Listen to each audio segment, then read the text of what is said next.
இந்த நல்ல நாளுக்காக நாம் கர்த்தருக்கு நன்றி செலுத்துவோம். மறுபடியும் தேவ சமூகத்திலே நாம் இவ்விதமாய் கூடுவதற்கான ஒரு வாய்ப்பை கர்த்தர் கொடுத்தார். நான் தேவனுக்கு நன்றி உள்ளவனாக இருக்கிறேன். தேவனுடைய வார்த்தைகள் இன்றும் நம்மோடு கூட ஈடுபடத்தக்கதாக, அது நம்மோடு கூட கிரியை செய்வதற்கு ஏதுவாக நாம் ஜெபத்தோடு கூட தேவ சமூகத்தில் அமர்ந்திருப்போமாக.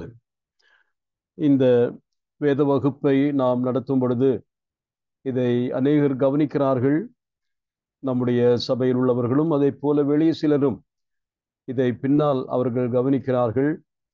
அப்பொழுது அது நின்று ஒரு சில கேள்விகள் அவர்கள் கேட்டார்கள்.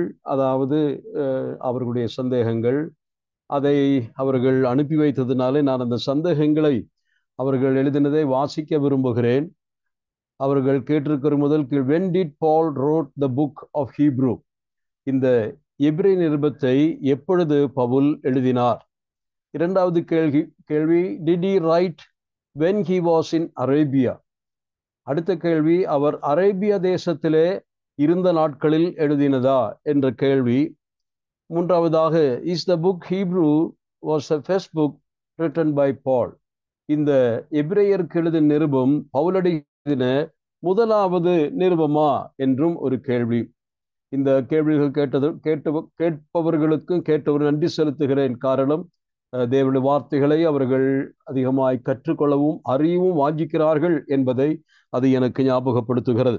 இந்த நாளிலே நாம் கொடுக்க போகிற செய்தியில் ஓரளவிற்கு இதற்கான பதில்கள் இருக்கும் என்று நான் நம்புகிறேன். அதற்காக நானும் முயற்சிக்கிறேன். நாம் புத்தகத்தினுடைய முதல் வசனமாக அல்லது முக்கிய வசனமாக எடுத்துக்கொண்டது எபிரேயருக்கு எழுதின நிருபத்தின் 2ஆம் அதிகாரத்தின் முதல் வசனம். அதை நாம் மனதில் பதித்துக் கொள்வோம். ஆகையால் நாம் கேட்டவைகளை விட்டு விலகாதபடிக்கு அவைகளை மிகுந்த ஜாக்கிரதையாய் கவனிக்க வேண்டும். மறுபடியும் இந்த வார்த்தையை ஞாபகப்படுத்துகிறேன். நாம் தேவனுடைய வார்த்தைகளை கேட்கிறோம், அவைகளை விட்டு நாம் விலகாதபடிக்கு மிகுந்த ஜாக்கிரதையாய் கவனிக்க வேண்டும். ஒன்று, கர்த்தருடைய வசனம் சொல்லப்படும் பொழுது கவனிக்க வேண்டும். அதற்கு பின் கேட்டவைகள் மறந்து போகாமல் இருக்கத்தக்கதாக அதன் மேல் தொடர்ந்து கவனத்தை செலுத்த வேண்டும் என்று நாம் அறிந்து கொள்ள வேண்டும். கடந்த வாரத்திலே நாம் சிந்தித்தது இந்த நிருபத்தை பவுலடிகள் யாருக்கு எழுதினார் என்பதாகும். எபிரேயர்களுக்கு என்று நாம் அதை அறிந்து கொண்டோம். அதாவது எபிரேய மரபு கொண்டவர்கள் அல்லது யூத குலத்தவர்கள், யூத குலத்தினின்று யூத மத பின்னணியினின்று ஆண்டவராக இயேசு கிறிஸ்துவனுடைய சுவிசேஷத்தை கேட்டு சுவிசேஷத்தின் நிமித்தமாக கிறிஸ்தவர்களாக அல்லது கிறிஸ்துவுக்குள் வந்தவர்கள் என்று சொல்லத்தக்கதாக இருக்கக்கூடிய ஒரு சாராருக்கு இது எழுதப்படுகிறதை குறித்து நாம் சிந்தித்தோம். அவர்கள் எப்படிப்பட்டவர்கள் என்பதை நாம் ஆய்வு செய்தோம். அதிலே 3 வகைப்பட்ட மக்களை குறித்து நான் ஞாபகப்படுத்தி இருந்தேன். இந்த கடிதத்தை வாசிக்கக்கூடிய வாசகர்கள் அவர்கள் எப்படிப்பட்டவர்கள் என்பதை நமக்கு நேரடியாக பவுல் சொல்லவில்லை. நான் இதை எபிரேய விசுவாசிகளுக்கு எழுதுகிறேன் என்று சொல்லவில்லை. மாறாக இது ஒரு கட்டுரை வடிவாக துவங்குகிறது, நிருபமாக அது முடிவுபடுகிறதை தான் நாம் பார்க்கிறோம். ஆகவே இந்த நிருபத்தை நாம் ஆய்வு செய்த பொழுது, இதற்குள்ளாக சென்ற பொழுது, இந்த கடிதத்தை வாசித்தவர்கள் வாசகர்கள் யாராயிருக்க வேண்டும் என்பதை குறித்து ஓரளவிற்கு நாம் புரிந்து கொண்டோம். அதை நான் 3ஆக பிரித்து சொன்னேன். அந்த வாசகர்களிலே அல்லது எழுத்தாளன் யாருக்காக இந்த கடிதத்தை எழுதுகிறார் என்பதை யோசிக்கும் பொழுது அதில் 3 வகைப்பட்ட மக்கள் தனக்கு முன்னதாக நிற்பதை அவர் பார்க்கிறார்.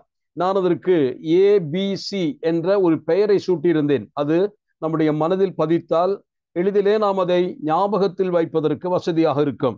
ஏ என்ற வார்த்தையினாலே நான் சொன்னது அப்போஸ்டேட்ஸ் என்று சொல்லுகிற வார்த்தை. அப்போஸ்டேட்ஸ் என்று சொன்னால் நம்பிக்கை துரோகம் செய்கிறவர்கள். இந்த நம்பிக்கை துரோகம் என்று சொன்னால் அதன் பொருள் உங்களுக்கு தெரிந்திருக்கும் என்று நம்புகிறேன். அதாவது அவர்கள் இந்த சுவிசேஷ சத்தியங்களை அல்லது புதிய போதனைகளை, புதிய ஒரு சித்தாந்தத்தை கேள்விப்பட்ட பொழுது அவர்கள் அதை அப்படியே புதுமையை ஏற்றுக்கொண்டார்கள், அதை அவிதமாய் ஏற்றுக்கொண்டார்கள். ஆனால் அவர்களுக்கும் கிறிஸ்துவுக்கும் இடையிலே ஒரு சரியான உறவு அமையவில்லை என்று சொன்னால் அவர்கள் சுவிசேஷத்தை ஏற்றுக்கொண்டாலும் அவர்கள் ரட்சிக்கப்படாதவர்கள் என்று ஞாபகப்படுத்தினேன். அவர்கள் வெளிப்படையாக சுவிசேஷத்தை ஏற்றுக்கொண்டார்கள். மற்றவர்கள் அறிக்கை செய்வது போல சுவிசேஷத்தினுடைய விசுவாச பிரமாணத்தை அவர்கள் அறிக்கை செய்தார்கள். ஆகவே மற்றவர்களைப் போலவே இருந்த கூட்டம்தான் இவர்கள். இவர்கள் நம்பிக்கை, அதாவது விசுவாசத்தை அவர்கள் ஏற்றுக்கொண்டவர்கள். ஆனால் காலப்போக்கிலே என்னவாயிற்று என்று பார்த்தோம். காலப்போக்கிலே 3 காரணங்களால் நான் நினைக்கிறேன், ஒருவேளை 3 காரணங்கள் நினைக்கிறேன். அவர்கள் மறுபடியும் பழைய யூத கூடாரத்திற்குள்ளாக, யூத சம்பிரதாயங்களுக்குள்ளாக, யூத மத சடங்காசாரங்களுக்குள்ளாக திரும்பி போனதை நீங்கள் பார்க்க முடியும். அவ்விதமாக அவர்கள் எந்த விசுவாசத்தை வாயார அறிக்கை செய்தார்களோ அந்த விசுவாசத்தை அவர்கள் மறுதலித்து, நாங்கள் அறிக்கையிட்டது அது சரியல்ல, நாங்கள் அதை நம்பவில்லை, நாங்கள் அதை விட்டு மறுபடியுமாக புறப்பட்டு பழைய இடத்திற்கு போகிறோம் என்று சொல்லுகிற ஒரு கூட்டம். இவர்களை குறித்து நாம் பார்த்தது, இவர்கள் உண்மையாகவே ரட்சிக்கப்பட்டவர்கள் அல்ல என்பதாகும். இவர்களை குறித்து நான் சொல்லும் பொழுது வார்த்தை சொல்லியிருந்தேன். நம்முடைய ஆண்டவராகிய இயேசு கிறிஸ்து மத்தேயு 13ஆம் அதிகாரத்தில் பரலோக ராஜ்யத்தை ஊமை சொல்லும் பொழுது அங்கே விதை உண்மையை ஊமை குறித்து சொன்னார் அல்லவா? அதிலே நமக்கு நன்றாக தெரியும், ஒரு சில விதைகள் வழியோரமாக விழுகிறது, வேறு சில விதைகள் பாறையிலே, மூன்றாவது முட்களுக்குள் விழுகிறதை நீங்கள் பார்க்கலாம். அடுத்தபடியாக விழுந்த விதைகள் நல்ல நிலத்தில் விதைக்கப்பட்டது. அது 30, 60, 100 கனி தந்தது என்று நாம் வாசிக்கிறோம். இதிலே முதல் 3 அந்த விதைக்கப்பட்ட விதைகளும் அவைகள் கனி கொடுக்கவில்லை என்று நாம் பார்க்கிறோம். அப்படியானால் அதற்கு காரணம், அந்த விதைகள் ஒரு சரியான முறையிலே அவைகள் முளைக்கவோ எழும்பவோ வளரவோ இல்லை. அது ஒரு போலித்தனமான தோற்றத்தை உருவாக்கிற்று. இதுவும் விதைதான், இது முளைக்கும், இதிலே கனி வரும் என்று நாம் காத்திருக்கும் பொழுது அவைகள் கனி கொடாத நிலைமையிலே காணப்பட்டதை பார்க்க முடியும். அப்படிப்பட்ட 3 வகையாக தேவனுடைய வார்த்தைகளை ஏற்றுக்கொண்ட சாரார் அவர்கள் என்னவாவார்கள்? காலப்போக்கிலே அவர்களுக்கு மண்ணில்லாத இடத்தில் அந்த விதை விழுந்திருக்கிறது, மறுபடியும் முட்கள் நிறைந்த இடத்தில் விழுந்திருக்கிறது. அதனாலே வேர் இல்லாததினாலே அந்த முளைகள் வெளியே, செடி அதனுடைய ஒரு மொக்கு போல வெளியே வருகிறது, அது வருகிறது. ஆனால் கீழே அந்த வேர் போகவில்லை. உண்மையாகவே அவர்கள் ஆண்டவராகிய இயேசு கிறிஸ்துவுக்குள்ளாக தங்களுடைய வேர் விடாதவர்கள், அல்லது அவருக்கும் இவர்களுக்கும் எந்த தொடர்பும் இல்லாதவர்கள். விதைக்கப்பட்ட விதைகள் அது புறம்பே விதைக்கப்பட்டு அது அழிந்து போகிறதை பார்க்க முடியும். ஆகவே இந்த 3 வகைப்பட்ட மக்களை தான் முதலாவது நான் அப்போஸ்டேட்ஸாக மாற வாய்ப்புள்ளவர்கள் என்று சொன்னேன். அவர்கள் ஒருவேளை நான் சொன்னது போல 3 காரணங்கள் என்று ஞாபகப்படுத்தினேன். ஒருவேளை அவர்கள் எதனாலே பின்வாங்கி போயிருக்கலாம் என்று நான் யோசித்து பார்த்தேன். ஒன்று, அஜாக்கிரதையினாலே, கேர்லெஸ்னஸ் ஆர் இன்டிஃபரன்ஸ் அல்லது லூக்வார்ம்னஸ். நாம் அதை சொல்வதற்கு காரணம், இவர்கள் விசுவாசத்திற்குள் வந்தவர்கள் என்று சொன்னாலும் அநேக ஆண்டுகளாக இவர்கள் இருந்து கொண்டிருக்கிறார்கள். ஆகவே காலம் சென்றதினாலே the familiarity breeds contempt என்று சொல்வார்கள். அதிகமாக பழக பழக, ஏன் பால் கூட புளித்து போகும். பால் புளிக்கவில்லை, ஆனால் பாலோடு நம்முடைய மனோபாவம் மாறிவிடுகிறது. அதனாலே அநேக வருஷங்களுக்கு முன் கிறிஸ்தவ விசுவாசத்திற்குள், கிறிஸ்தவ மதத்திற்குள் வந்தவர்கள் அவர்கள் இதை இப்பொழுது ஒரு அஜாக்கிரதையாக, அலட்சியமாக எண்ண ஆரம்பித்தார்கள். ஒரு கேர்லெஸ்னஸ் வந்து விடுகிறது. அதாவது எந்த காரியத்தை கேட்டாலும் அப்படியா என்று சொல்லி எங்கே இருந்தாலும் அதை அலட்சியம் செய்கிறவர்களாய் அவர்கள் இருந்து வந்திருக்கிறார்கள். அந்த அஜாக்கிரதை, கேர்லெஸ்னஸ், இதுதான் அவர்கள் விழுந்து போவதற்கு அல்லது பின்வாங்கி போவதற்கு முதற் காரணமாக இருக்கலாம். இரண்டாவது காரணம், அவர்கள் சந்திக்க போகிற கடுமையான உபத்திரவங்கள், பாடுகள். அதாவது AD 64 நாம் குறித்து வைத்திருக்கிறோம். ரோமா பட்டணமானது தீக்கிரையாக்கப்படுகிற அந்த காலம். அந்த காலத்தில் தான், அதற்கு பின்தான் கிறிஸ்தவர்களுக்கு முதல் நூற்றாண்டிலே மிக அதிகமான மிகுந்த உபத்திரவங்கள் உண்டாயிற்று என்று நாம் அறிந்திருக்கிறோம். அப்பொழுதுதான் பவுல் கூட 2வது முறையாக கைது செய்யப்பட்டு அவர் சிறையில் அடைக்கப்படுகிறார். அவ்விதமாக அவருடைய வாழ்க்கையை அந்த சிறையோடு முடிந்து போகிறதை நாம் பார்க்க முடியும். ஆகவே அந்த நேரத்தில் உபத்திரவங்களுடைய ஒரு மிகப்பெரிய பிரவாகத்தை பார்த்த பொழுது நாம் இதிலே இருந்து என்ன லாபம், இதற்கு பதிலாக பழைய கூடாரத்திற்கு போனால் தப்புவதற்கு வழி இருக்கிறது, யூத மரபுகளை பின்பற்றி யூதர்களாகவே நாம் மாறிவிட்டால் நமக்கு உபத்திரவம் இல்லை, பாடுகள் இல்லை, இதுல என்ன புண்ணியம் என்று நினைத்த நிலைமையிலே அவர்கள் கூண்டோடு திரும்பி போய்விடுகிறார்கள். மூன்றாவது அவர்கள் போவதற்கு ஒருவேளை நான் காரணமாக நினைப்பது என்னவென்றால், அவர்கள் வந்திருக்கக்கூடிய அந்த நிலைமை, அந்த ஸ்தானம், அந்த தன்மையை அவர்கள் சரியாக புரிந்து கொள்ளவில்லை. அவர்களுக்கு அதை குறித்தான சரியான ஒரு அறிவில்லை. Lack of proper knowledge of their conviction and perfection. அவர்கள் வந்த பொழுது எதை அவர்கள் விசுவாசித்து அறிக்கை செய்தார்களோ அதை குறித்து அவர்களுக்கு ஒரு சரியான அறிவு இல்லை, அவர்களுக்கு புரியல என்று சொன்னால் அர்த்தம் என்ன? ஆண்டவராக இயேசு கிறிஸ்துவையும் அவருடைய கிரியைகளையும் குறித்துள்ள உண்மையான தன்மை, மேன்மைகளை அவர்கள் அறியவில்லை. ஆகவே பழசே நல்லது என்று சொல்லி அவர்கள் போயிருக்கலாம். இதுதான் அப்போஸ்டேஷன், நம்பிக்கை துரோகம் என்று சொன்ன வார்த்தையோடு நான் அதை சொல்ல விரும்புகிறேன். அப்போ முதலாவது அப்படிப்பட்ட மக்கள் பின்வாங்கி போன கூட்டமாயிருந்தார், அப்போஸ்டேட்ஸ் என்று அவர்களை சொல்லலாம். வேதத்திலே நமக்கு உதாரணமாய் நான் சொன்னது யூதாஸ் காரியோத்து தான். ஆகவே பேதுரு பின்வாங்கி போயிருக்கலாம், அதாவது பேதுரு பின்வாங்கி போனான் என்று சொல்லலாம். ஒன்று, அவன் ஆண்டவரை மறுதலித்ததாக பார்க்கிறோம், 3 முறையும் மறுதலித்தார். அதே போல ஆண்டவர் உயிர்த்தெழுந்த பின்னரும் கூட தன்னுடைய வயிற்று பிழைப்புக்காக, ஏதோ சந்தேகத்திற்காக அல்லது ஒரு பொழுதுபோக்குக்காக கூட ஒருவேளை அவன் மறுபடியும் விட்டு வந்த படகையும் வலையையும் கடலையும் தேடி அங்கே போகிறதை பார்க்க முடியும். அவ்விதமாய் பேதுரு பின்வாங்கி போனதை நாம் பார்க்கிறோம். ஆனால் பேதுருவால் பின்வாங்கதான் முடியுமே தவிர, பேதுருவால் தன்னுடைய ஆண்டவரை நம்பிக்கை வைத்து விசுவாசத்தை அறிக்கை செய்த அந்த ஆண்டவரை ஒருபோதும் துரோகம் செய்ய முடியாது, தெஜிக்க முடியாது, விட்டுவிட முடியாது என்று நாம் அறிந்து கொள்ள வேண்டும். ஆகவே அப்போஸ்டேட்ஸ் என்று சொல்லுகிற ஒரு சாரார் இந்த வாசகர்களாய் இருந்திருக்கிறார்கள். அவர்களையும் மனதில் கொண்டுதான், ஏனென்றால் அவர்கள் ஏற்கனவே இப்பொழுது பின்வாங்கி விழுந்து போன கூட்டமாய் இருக்கிறார்கள் என்று நினைக்கலாம். இந்த அப்போஸ்டேட்ஸ் என்று சொல்லும் பொழுது அநேகருக்கு சந்தேகம் வரலாம். விசுவாச தியாகிகள், விசுவாச நம்பிக்கை துரோகம் செய்கிறவர்கள், நம்பிக்கை என்ற வார்த்தையை விட விசுவாசத்தை, தங்களுடைய விசுவாசத்தின் நம்பிக்கைகளை வேண்டாம், அது தவறு என்று சொல்லி புறக்கணித்து திரும்புகிற கூட்டம் என்று அறிந்து கொள்ள வேண்டும். இந்த இப்படிப்பட்டவர்களை குறித்து, அதாவது இவர்களை நான் இன்னொரு பேர் சொல்லியிருந்தேன், 1 கொரிந்தியர் 1ஆம் அதிகாரத்தின் கடைசியில் வரும் பொழுது இவர்கள் ஜென்ம சுபாவத்தார் என்று வாசித்தோம். ஜென்ம சுபாவத்தார் என்று சொன்னால் மறுபடியும் பிறவாதவர்கள், ஆதாமுடைய சுபாவத்தில் தொடர்ந்து வாழ்கிறவர்கள், பிறந்த மேனியாயிருக்கிறவர்கள், அவர்கள் தேவ ஆவியினால் ஒருபோதும் ஏவப்பட்டு ரட்சிக்கப்பட்ட அனுபவம் இல்லாதவர்கள், அவர்கள் பழைய மனிதர்கள். அவர்களும் திருச்சபையில் இன்றைக்கு இருக்கிறார்கள் என்று நான் குறிப்பிட்டேன். திருச்சபையிலும் அவ்விதமான மக்கள் ஏராளமாய் வந்து சேரலாம். அவர்கள் மனப்பூர்வமாக உளவு பார்த்து வருபவர்கள் அல்ல, அவர்கள் அறியாமலேயே அவர்கள் கிறிஸ்தவ விசுவாச கூட்டத்தோடு இணைக்கப்படுகிறார்கள் அல்லது இணைந்து விடுகிறார்கள். அது அவர்களை சொல்லி ஒருவேளை குற்றம் இல்லை, மனப்பூர்வமாக அவர்கள் அமிதமாக வருவதில்லை. ஆனால் ஒருவேளை குடும்ப பின்னணியினாலே அல்லது ஒரு சபையில் இருப்பதினாலே, பெற்றோர்கள் கிறிஸ்தவர்களாக இருப்பதினாலே அவர்கள் உள்ளே வரலாம்.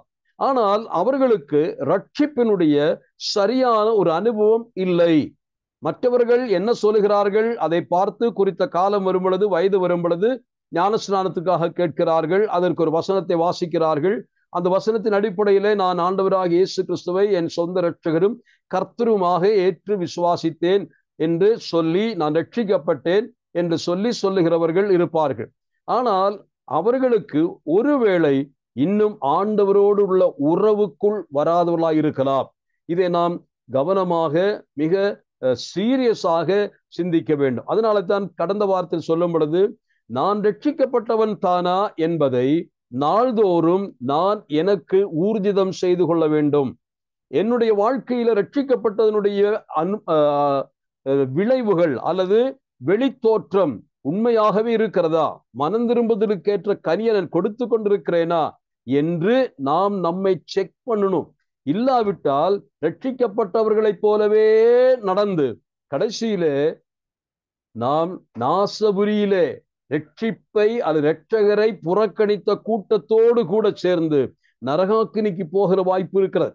ஆகவே ரட்சிக்கப்பட்டவர்கள் தன்னுடைய ரட்சிப்பை இன்னும் உறுதி செய்யுங்கள். ஆனால் ரட்சிக்கப்படாமல் ரட்சிக்கப்பட்டவர்களைப் போலவே நினைத்து கொண்டு அறியாமையினாலே நினைத்து கொண்டு வாழ்கிற யாராகிலும் இருந்தால் அவர்கள் ஆண்டவரிடத்திலே வந்து, ஆண்டவரே, நான் இன்னும் உம்மோடு ஒரு ஒப்பந்தத்திற்கும் உறவுக்குள் வரல, நான் உண்மையாகவே பாவத்தின் உணர்வடைந்து நான் ஒரு மகா பாவி, என் பாவத்திற்கு பரிகாரம் இல்லையே என்று சொல்லி ஆண்டவராக இயேசு கிறிஸ்துவை தேடி வரல. என்னுடைய பெற்றோர்கள் சொல்லிக் கொடுத்தது, சண்டே ஸ்கூல் ஆசிரியர் சொல்லிக் கொடுத்ததை அப்படியே நான் சொன்னேன். எனக்கு பாவ உணர்ச்சி வரல, நான் பாவத்தை உணராமல் இயேசு கிறிஸ்துவை அவ்விதமாக ஒரு மத சடங்கின் அடிப்படையில் ஏற்றுக்கொண்டேன் என்று இருந்தால், இன்றைக்கு இந்த இரவை யாராக இந்த செய்தியை கேட்கும் பொழுது நான் சொல்லுகிறேன், நீங்கள் கர்த்தராகிய இயேசு கிறிஸ்துவை இரட்சகரும் கர்த்தருமாய் அங்கீகரிப்பதற்கு முன்னதாக பாவத்தை குறித்து நீங்கள் உணர்வடைய வேண்டும். You should be convinced of your sin, not only sin nature and the sin deeds என்று சொல்கிறேன். ரெண்டுமே அங்கு இருக்கிறது. பாவியாய் பிறந்திருக்கிறேன், பாவம் செய்து கொண்டிருக்கிறேன், நான் நரகத்திற்கு பாத்திரன், தேவ கோபத்திற்கு நான் பாத்திரவானாய் இருக்கிறேன், என்னை ரட்சிக்க என்னால் முடியல, ஆண்டவரே என்னை ரட்சியும் என்று நான் கதறுகிறேன் என்று சொல்லி இயேசு கிறிஸ்துவுடைய சிலுவை அண்டையிலே வந்து அந்த சிலுவையில மரிக்கிற இயேசுவை சொந்த இரட்சகரும் கர்த்தருமாக, உங்களுடைய ஆண்டவராக, உங்களுடைய எஜமானனாக உண்மையாகவே ஏற்றுக்கொண்டு அவருக்கு வாழ்க்கையை அர்ப்பணிக்கும் பொழுதுதான் நீங்கள் மறுபடியும் பிறந்த அனுபவத்திற்கு வருகிறீர்கள், தேவனால் பிறப்பிக்கப்படுவீர்கள். ஜென்ம சுபாவமுடையவர்கள் ரட்சிக்கப்படுவதை நீங்கள் பார்க்க முடியும். இல்லையேல் ஒரு காலம் வரும் பொழுது நான் சொல்லுகிறேன், காலத்தின் போக்கில இந்த சபையில் நீங்கள் இருக்கலாம், ஆனால் கொஞ்ச நாள் வந்து உட்கார்ந்து அப்படியே சோர்வடைந்து சில சமயத்தில் ஆவிக்குரிய விஷயங்களோடு எந்த தாற்பயமும் இல்லாமல் ஏதோ வருகிறோம், கூட்டங்கள் அமர்ந்து இருக்கிறோம், செய்தி கேட்கும் பொழுது தூங்கி விடுகிறோம், எதிலுமே அனலும் அல்ல குளிரும் அல்ல.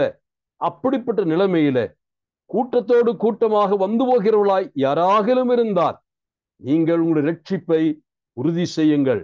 2 பேதுரு 1:10 கடந்த வாரத்தில் ஞாபகப்படுத்தினதை மறுபடியும் ஞாபகப்படுத்துகிறேன். இது ஒரு சீரியஸ் விஷயமாய் இருப்பதனாலே நான் அதை சொல்லுகிறேன். இந்த அப்போஸ்டேட்ஸ் என்பவர்கள் அவருடைய முடிவு எப்படி இருக்கும் என்பதை நான் வாசித்து பார்த்தேன். அதாவது அதை யார் சொல்லுகிறார் என்று கேட்டால், பேதுரு அப்போஸ்தலன் தன்னுடைய 2ஆம் நிருபத்தின் 2ஆம் அதிகாரத்திலே சபைகளிலே வந்து சேர்ந்த கள்ள போதகர்களை குறித்து சொல்லும் பொழுது அழகாக அவர்களை குறித்து வர்ணிக்கிறார். அந்த கள்ள போதகர்கள் நம்மோடு கூட அவர்கள் பந்தியிலே பங்கேற்பார்கள், அவர்கள் நன்காய் போதனை செய்து பிரசங்கம் பண்ணுவார்கள். ஆனால் காலம் வரும் பொழுது, குறிப்பிட்ட காலங்கள் வரும் பொழுது அவர்கள் தங்களுடைய விசுவாசத்தை புறக்கணித்து மறுதலித்து அவர்கள் திரும்பி வெளியே போய்விடுவார்கள். அவர்கள் உண்மையாக ரட்சிக்கப்பட்டவர்கள் அல்ல என்பதை சொல்ல முடியும். நான் அந்த சில வார்த்தைகளை படித்து நான் பயந்து போனேன். அப்போ அந்த யூதாஸ் காரியோத்து போன்றவர்களை குறித்து, ரட்சிக்கப்பட்டதாக நினைத்து ரட்சிக்கப்பட்டவர்களைப் போல நடித்து வாழ்கிறவர்களை குறித்துள்ள ஒரு நிலைமை அங்கு சொல்லப்படுகிறது. 2 பேதுரு 2ஆம் அதிகாரத்திற்கு வருவோம். 2 பேதுரு 2ஆம் அதிகாரத்தினுடைய முதலாவது வாசிக்க வேண்டிய வசனம், முதல் வசனத்தை வாசித்து பார்ப்போம். முதல் வசனம், கள்ள தீர்க்கதரிசிகளும் ஜனங்களுக்குள்ளே இருந்தார்கள், அப்படியே உங்களுக்குள்ளும் கள்ள போதகர்கள் இருப்பார்கள். அவர்கள் கேட்டுக்கேதுவான வேத பொருட்களை தந்திரமாய் நுழைய பண்ணி தங்களை கிரயத்துக்கு கொண்ட ஆண்டவரை மறுதலித்து தங்களுக்கு தீவிரமான அழிவை வருவித்துக் கொள்வார்கள். கவனியுங்கள், இங்கே சொல்லுகிற வசனம் கள்ள போதகர்கள் உங்களுக்குள்ளும், தெய்வ சபையை சொல்லுகிறேன். அதாவது ஒருவேளை ஒரு உள்ளூர் ஸ்தலம் சபை இருந்தால் அந்த உள்ளூர் ஸ்தலம் சபையிலே ரட்சிக்கப்படாதவர்கள், இயேசு கிறிஸ்துவுக்கும் அவர்களுக்கும் சம்பந்தம் இல்லாதவர்கள், மறுபடியும் பிறவாதவர்கள், ஜென்ம சுபாவத்தோடு இன்னும் வாழ்ந்து கொண்டிருக்கிறவர்கள், அவர்கள் உங்களுக்குள்ளே இருப்பார்கள். அவர்கள் என்ன பேர்? கள்ள போதகர்கள் என்று சொன்னால் போலியானவர்கள், ஃபால்ஸ் டீச்சர்ஸ். அது போலியானவர்கள், முகமூடிகள், வேஷதாரிகள், மற்றவர்களைப் போலவே நடிக்கிறவர்கள், ரட்சிக்கப்பட்டது போல பாவனை செய்கிறவர்கள், இதுதான் அந்த கள்ள போதகர்கள். அவர்கள் போலி போதகர்கள். அவர்களை குறித்து பேதுரு சொல்லுகிற சில வசனங்களை வாசித்து காண்பிக்கிறேன். அடுத்து 3வது வசனத்தை படி அவருடைய சுபாவத்தை பாருங்கள். 2 பேதுரு 2:3. பொருளாசையுடையவர்களாய் தந்திரமான வார்த்தைகளால் உங்களை தங்களுக்கு ஆதாயமாக வசப்படுத்திக் கொள்வார்கள். பூர்வ காலம் முதல் அவர்களுக்கு விதிக்கப்பட்ட ஆக்கினை அயர்ந்திராது, அவர்களுடைய அழிவு உறங்காது. அடுத்ததாக 12ஆம் வசனத்தை வாசி. 12. இவர்களோ பிடிப்பட்டழிக்கப்படுவதற்கு உண்டான புத்தியற்ற மிருக ஜீவன்களைப் போல தங்களுக்கு தெரியாதவைகளை தூஷித்து தங்கள் கேட்டிலே கெட்டழிந்து அநீதத்தின் பலனை அடைவார்கள். தொடர்ந்து வாசிப்போம். இவர்கள் ஒரு நாள் வாழ்வை இன்பம் என்றெண்ணி கரைகளும் லட்சைகளுமாயிருந்து உங்களோட விருந்துண்கையில் தங்கள் வஞ்சனைகளில் உல்லாசமாய் வாழ்கிறவர்கள். விபச்சார மயக்கத்தால் நிறைந்தவைகளும் பாவத்தை விட்டுவைகளுமாய் இருக்கிற கண்களை உடையவர்கள். உறுதியில்லாத ஆத்துமாக்களை தந்திரமாய் பிடித்து பொருளாசைகளில் பழகின இருதயத்தை உடைய சாபத்தின் பிள்ளைகள். 17. இவர்கள் தண்ணீர் இல்லாத கிணறுகளும் சுழல் காற்றினால் அடியுண்டோடுகிற மேகங்களுமாய் இருக்கிறார்கள். என்றென்றைக்கும் உள்ள காரிருளே இவர்களுக்கு வைக்கப்பட்டிருக்கிறது. போதும். இந்த வார்த்தைகளை நீங்கள் வாசித்த பொழுது இது சபையில் இருக்கக்கூடிய போதகர்களை குறித்து பேதுரு சொல்லுகிறதை நீங்கள் பாருங்கள். அப்போ பேதுரு சொல்லுகிறார், கள்ள தீர்க்கதரிசிகள் ஒரு காலத்தில் இருந்தார்கள். அது நல்ல தீர்க்கதரிசிகள் வாழ்ந்த காலத்துல கள்ள தீர்க்கதரிசியும் இருந்தார்கள். அது ஆனால் இப்பொழுது பேதுரு சொல்லுகிறார், கள்ள போதகர்கள் இருப்பார்கள். கள்ள தீர்க்கதரிசிகள் இன்றைக்கு இல்லை. தீர்க்கதரிசிகள் சொன்ன இன்றைக்கு சிலர் தீர்க்க சொல்லுகிறார்கள், ஆனால் தீர்க்கதரிசிகள் இல்லை, எல்லாருமே போதகர்கள் தான். பழைய ஏற்பாட்டிலே கள்ள தீர்க்கதரிசிகள், நல்ல தீர்க்கதரிசிகளும் இருந்தார்கள். இப்பொழுது நல்ல போதகர்கள் இருக்கிறார்கள், கள்ள போதகர்களும் இருக்கிறார்கள். இந்த கள்ள போதகர்கள் யார் என்று கேட்டால், காலம் வரும் பொழுது அவருடைய சாயம் வெளிப்படும். அவர்கள் உண்மையாகவே கிறிஸ்துவோடு சம்பந்தம் இல்லாதவர்கள், வெளிவேஷதாரிகள்.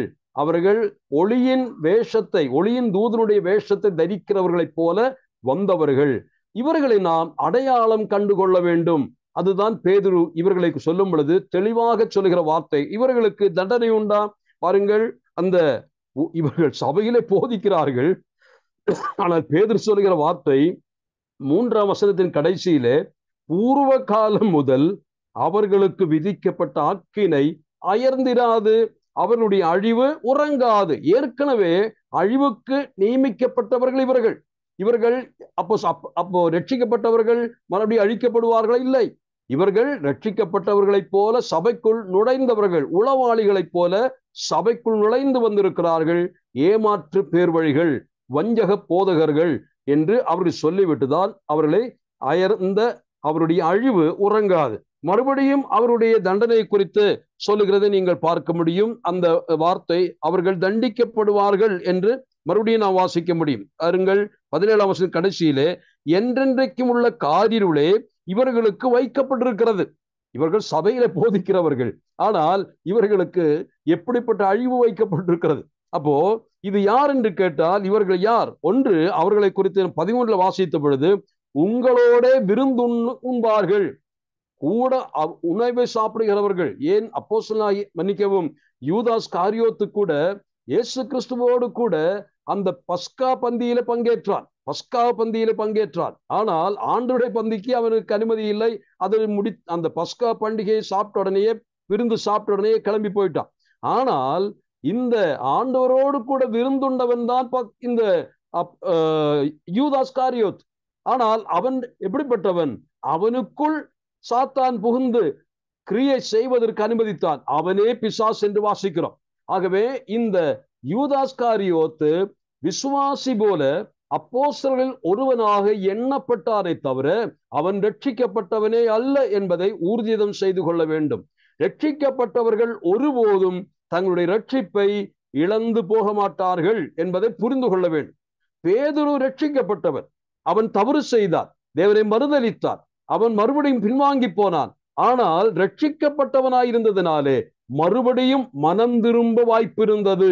ஆனால் இவர்களை பொறுத்தமட்டில் இவர்களை ஒரு காலம் மனம் திருப்ப முடியாது என்று நாம் வேதத்தில் பார்க்கிறோம். இந்த நிலைமையிலே இவருடைய தன்மையை குறித்து சொல்வதற்காக இந்த அப்போஸ்தலர்கள் மன்னிக்கவும் அப்போஸ்டேட்ஸ் என்று சொல்லுகிற விசுவாச துரோகிகளை நாம் சிந்தித்தோம். அப்போ இந்த கூட்டத்திலே இந்த நிருபத்தை வாசிக்கிறவர்களிலே இப்படிப்பட்ட மக்களும் இருக்க வேண்டும், இருந்திருக்கிறார்கள் என்பதை நாம் புரிந்து கொண்டோம்.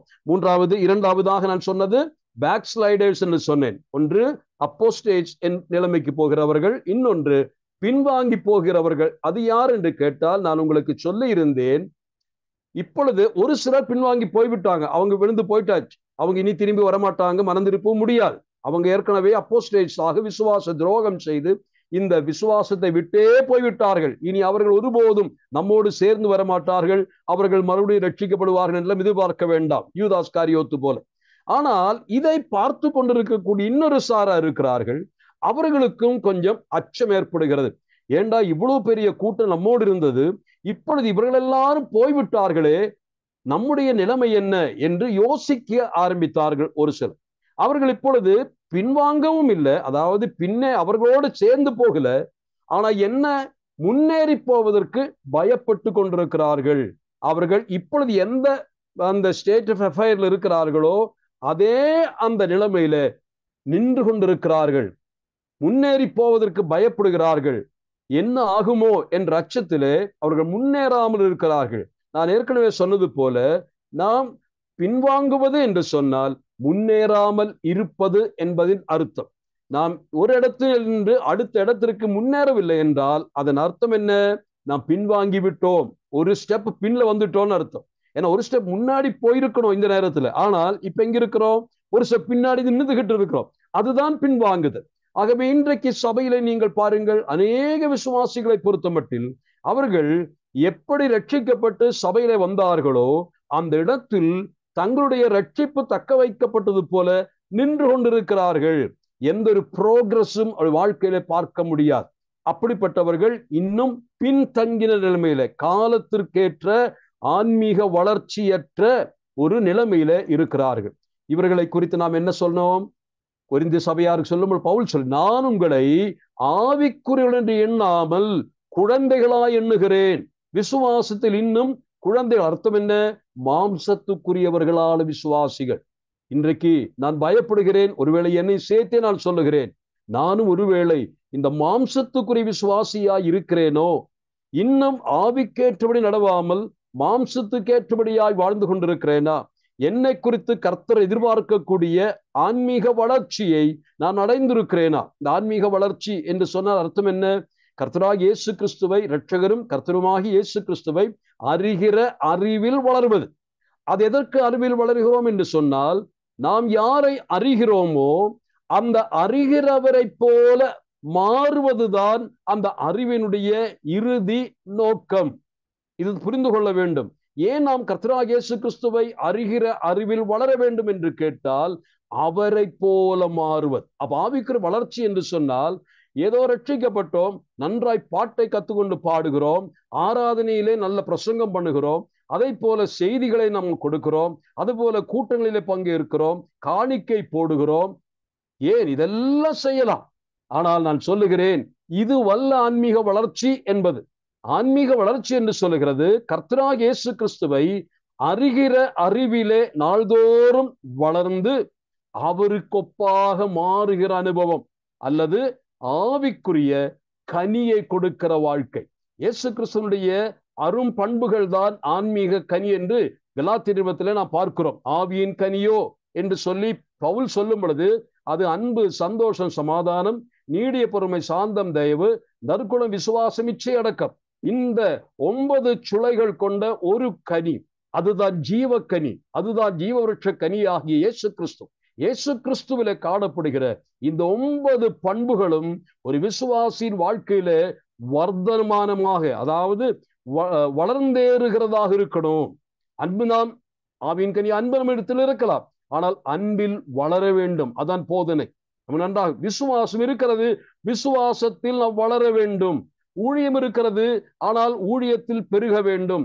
எல்லாம் இருந்தாலும் அத்தோடு நின்று விடுவதல்ல, அந்த ஸ்டாக்னேட் நின்று விடாமல் நாம் இயேசு கிறிஸ்துவை போல மாறுவதற்கு எந்த அளவிற்கு நாம் தேவாவியினால் வழி நடத்தப்படுகிறோமோ அப்படி இருக்கணும்.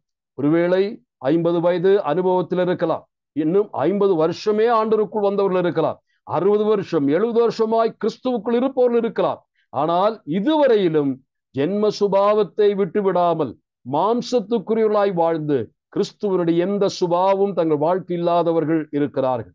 இன்னும் பகமை, வெறுப்பு, கசப்பு, பெருமை, அகந்தை, பொறாமை, வன்கண், இப்படிப்பட்ட அத்துணை குணங்களையும் உள்ளத்திலே வைத்துக் கொண்டு வெளியே வேஷமாய் தீகிறவர்களும் சபையில் இருக்கத்தான் செய்கிறார்கள். நானும் என்னையும் சேர்த்து சொல்லுகிறேன், அந்த அளவிற்கு நாம் வளரவில்லை. ஆகவே நாம் பின்வாங்கினவர்களைப் போலதான் காணப்படுகிறோம். ஆனால் கர்த்தருக்கு ஸ்தோத்திரம். மூன்றாவது சாரார் யார் என்பதை பார்த்தோம். தேர் கன்சிஸ்டன்ட் இன் தேர் கன்விக்ஷன் என்று மறுபடியும் ஞாபகப்படுத்துகிறேன். கர்த்தருடைய பிள்ளைகளை, இதை நான் ஏன் இன்றைக்கு மறுபடியும் அதை ஞாபகப்படுத்தி என்று சொன்னார், இது ரொம்ப முக்கியமான விஷயம் என்பதனாலே அதை சொல்ல வேண்டியதாயிற்று. இதை தயவு செய்து மறுபடியும் நீங்கள் கவனத்தில் கொள்ளுங்கள். இந்த வார்த்தைகளை சொல்லும் பொழுது இந்த வசனத்தை கேட்கிற யாராகிலும் ஒருவர் எந்த கூட்டத்தில் இருக்கிறீர்கள் என்பதை சிந்தித்து பாருங்கள். இன்னும் ஜென்ம சுபாவத்தோடு நான் வாழ்ந்து கொண்டிருக்கிறேன், ஆனால் சபையில் போதிக்கிறேன். ஜென்ம சுபாவத்தோடு நான் இருக்கிறேன், மறுபடியும் பிறக்கல, ஆனால் சபையில் காணிக்கை போடுகிறேன், பாட்டு பாடுகிறேன். அந்த நிலைமை இருந்தால் பரிதாபத்துக்குரிய ஒரு ஆபத்தான நிலைமையில நீங்கள் இருக்கிறீர்கள். கர்த்தருடைய வருகையிலே நீங்கள் கைவிடப்படுவீர்கள்.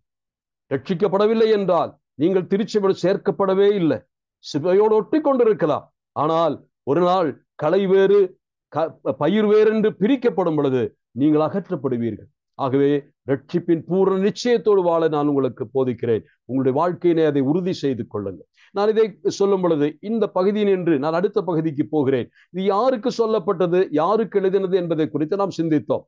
ஆனால் இது யாருக்கு எழுதினது என்பது முக்கியம் என்பதை போல யார் எழுதினார் என்பதும் முக்கியமாகத்தான் நான் பார்க்கிறேன். அந்த கேள்வியில அவர் கேட்டதுனாலே நான் அதை ஸ்கிப் பண்ணணும், அதாவது இதை பவுல் தான் எழுதினார் என்று ஒரு வார்த்தையில சொல்லி முடித்து போக வேண்டும் என்றுதான் நினைத்தேன். ஆனால் சில வேத மாணாக்கள், சில வேத ஆர்வலர்கள் என்று சொல்லலாம், அவர்களுக்கு இது அறிய வேண்டும் என்ற விருப்பம் இருக்கிறதுனாலே நான் அதை கொஞ்சம் தொட வேண்டும், அதை ஸ்பர்சித்து செல்ல வேண்டும் என்று நான் விரும்புகிறேன். இது யார் எழுதின நிருபம் என்று நாம் யோசித்து பார்க்க வேண்டியதாக இருக்கிறது. இதை நான் எப்படி கண்டுபிடிக்க முடியும் என்று நான் ஏற்கனவே உங்களிடத்தில் கேட்டிருந்தேன். இந்த நிருபத்தை வாசிக்கும் பொழுது, இந்த நிருபத்தின் வழியாக கடந்து போகும் பொழுது, இந்த நிருபத்தை எழுதின ஆள் நமக்கு அப்படி தத்ரூபமா தெரியறதில்லை, ஒரு சிலவற்றடா தெரியுது. அதாவது நிழல் வடிவத்திலே அதில் எழுதுகிற நபரை அல்லது அந்த எழுத்தாளனை நாம் பார்க்க முடிகிறது. ஆனால் இன்னார்தான் என்பதை தெளிவாக சொல்ல முடிவதில்லை. அதுதான் இந்த நிருபத்தினுடைய மிகப்பெரிய சங்கடமாய் இருக்கிறது என்று சொல்கிறார்கள். நான் சொன்னேன், அநேக சமயங்களிலே இந்த நிருபத்தை போல இவ்வளவு மர்மங்கள் நிறைந்த ஒரு நிருபம் வேறு இல்லை. This epistle is so shrouded with all kinds of mystery about the authorship, about the readership, about the time of the epistle. இதெல்லாம் ஒரு மர்மமாகவே இருக்கிறது, புரியாத புதிர் போலவே இருக்கிறது. ஆகவே இந்த நிருபத்தை வைத்துக்கொண்டு அநேகர் ஆராய்ச்சிகள் மேற்கொண்டிருக்கிறார்கள், அநேக தர்க்கங்கள் நடந்து கொண்டிருக்கிறது. த மோஸ்ட் டிஸ்பியூட்டட் எபிசோட் என்று சொல்லலாம். இதில் கருத்துக்களிலும் டிஸ்பியூட் நடந்திருக்கிறது. நான் சொல்ல வந்தது, இது கண்டுபிடிப்பது ரொம்ப கடினம் என்பதனால சொல்கிறேன். இன்று வரையிலும் இது யார் எழுதினார் என்பதை குறித்து தர்க்கம் நடந்து கொண்டுதான் இருக்கிறது. ஆனாலும் நாம் ஒரு சிறு முயற்சியை பார்க்கலாம். தேவாவின் உதவியோடு கூட இந்த நிருபத்தை எழுதினவர் யாராக இருக்கலாம் என்று யோசிக்க நாம் படித்தால், நிருபத்தை துவங்கும் பொழுது நமக்கு நன்றாக தெரியும், எந்த விதமான ஒரு பிடிமானமும் கொடுக்கல. யார் எழுதினார் என்பதை குறித்து ஒன்றுமே சொல்லல. It start as an article or an essay. ஒரு எஸ்ஸே மாதிரி தொடங்குது.